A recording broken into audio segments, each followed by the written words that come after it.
I want to eat your pancreas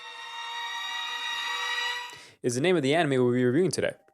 Before we begin, though, make sure to smash that like button. Shut your lame ass up.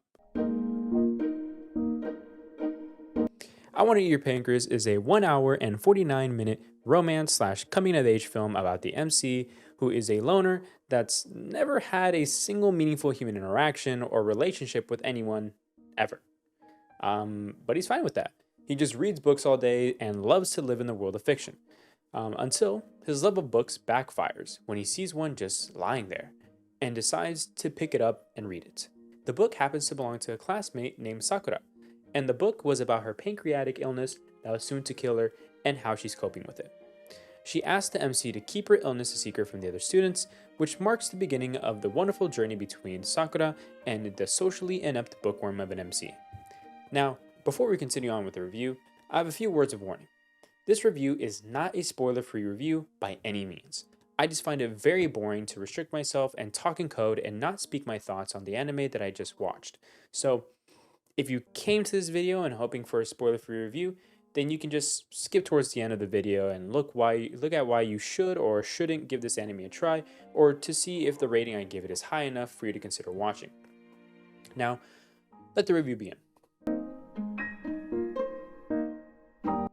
Coming into this film, I assumed it was going to have the same vibe of movies like 50 centimeters per second, Your Name, and A Silent Voice. And I wasn't wrong. At all. This is very similar to those formulas, which isn't a bad thing, but once you've experienced it once, the rest of the times don't have as much of an impact. However, that also doesn't mean that there wasn't any impact. I Want to Eat Your Pancreas is definitely one of the better titles that went with this formula.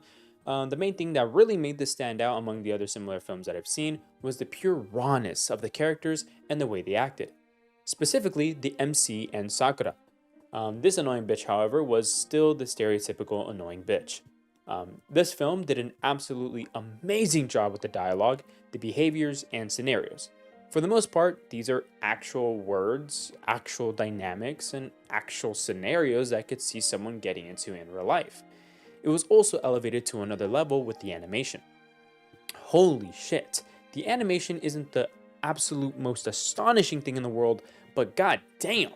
The way they portrayed the humane movement in some of these scenes feels like they were traced from real life motion or something. This film just did an amazing job with the raw humane feeling, even through a very inhumane medium, if that makes sense. I think that was the most attractive thing about the film after watching it. Romance was alright. Drama was pretty good, and yeah, that's really about it for the good things that pop up in my head. Now, onto the things I disliked. They weren't many, and they didn't really significantly contribute to the final rating of this film, but I think they're pretty noteworthy. Firstly, Sakura's terminal pancreatic illness. I did some research because the word pancreas was in the title, so I thought Sakura's terminal pancreatic illness would have some deeper significance, but it didn't.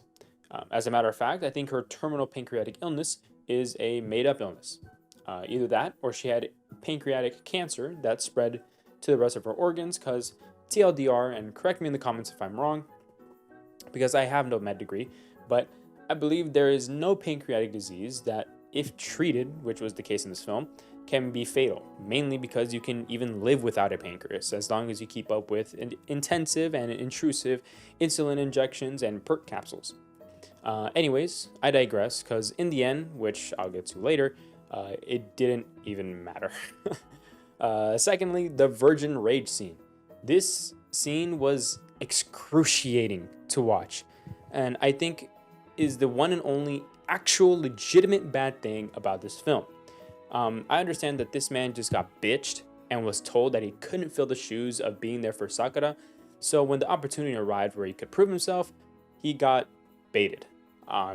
That's a valid reason to get upset, but Jesus fucking Christ, is it in no universe was it the play to pin down Sakura to the point where she fucking cries?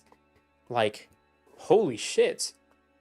He eventually got off of her and realized what he was doing was wrong and stormed out in regret, and honestly, it would have been all fine and dandy if only he apologized.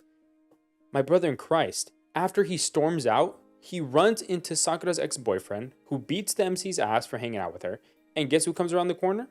Sakura.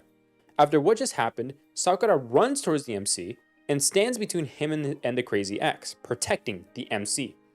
I mean, she's wifey material at this point, but after Sakura shoos away the crazy ex, Sakura proceeds to apologize for what happened before, aka MC's virgin rage, and not a single apology comes from the MC's mouth.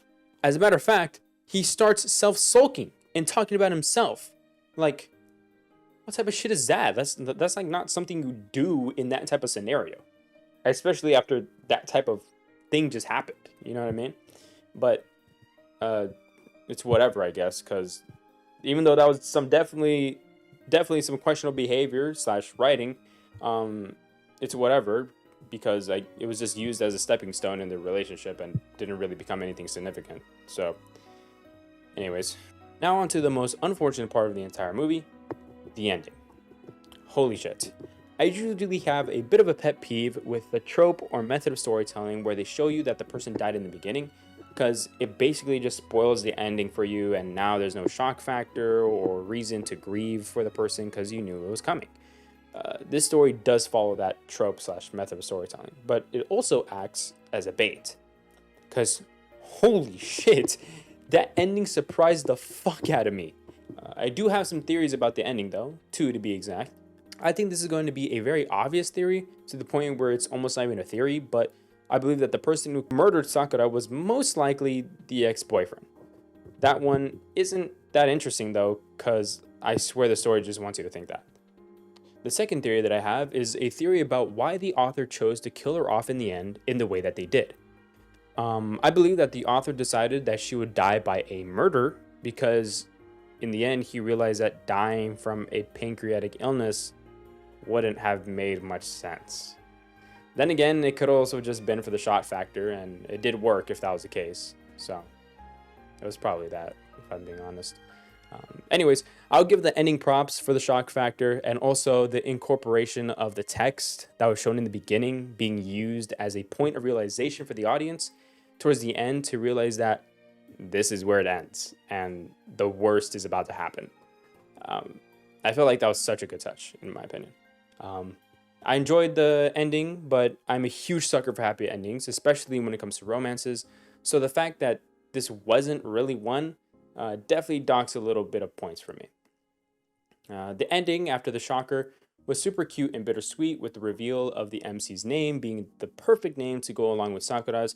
So it really drove the nail in deeper when that happened. You know what I mean? All in all, I Want to Eat Your Pancreas has some very raw and human animation, a small but likable set of characters, and a plot that will tug at the heartstrings while also leaving your mouth wide open and eyes peeled. It was a super enjoyable anime film that is filled with drama, romance, tragedy, and leaves you with an appreciation for the days you wake up because unknowingly, it could be your last. With all that being said, when it comes to my genre rating, which is comparing I Want to Eat Your Pancreas to all the other animes I've seen in the same genre, I'm going to give it an 8.5 out of 10. Now, when it comes to the overall rating, which is comparing it to all the anime I've seen in general, I'm going to give it an 8.4 out of 10. Let me know what you thought of I Want to Eat Your Pancreas below if you've seen it, and if you agree or disagree with my rating. And yeah, that's it from me today. Bye.